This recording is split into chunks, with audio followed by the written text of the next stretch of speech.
আল্লাহ তাআলা যাকে ভালোবাসেন তাকে তার প্রিয় দিনে নিজের কাছে ডেকে নেন।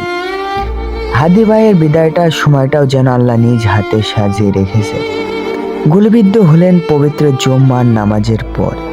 দুনিয়া থেকে বিদায় নিলেন রহমতময় জুম্মার রাতে।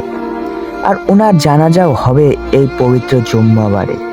হাদিস শরীফে আছে, শুক্রবার বা জুমার দিন মৃত্যুবরণকারীকে আল্লাহ তাআলা কবরের ফিতনা বা আযাব থেকে বাঁচিয়ে রাখেন।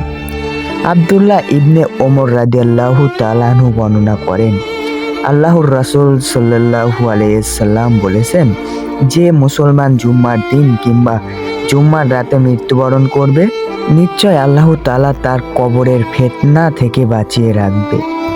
সুনানে তিরমিজি ১৯৫। হে আল্লাহ, শহীদ উসমান হাদি ভাইকে আপনি জান্নাতের ফেরদাউসের মেহমান হিসাবে কবুল করুন এবং পরিবারকে সবর করার মতো তৌফিক দান করো। আমিন।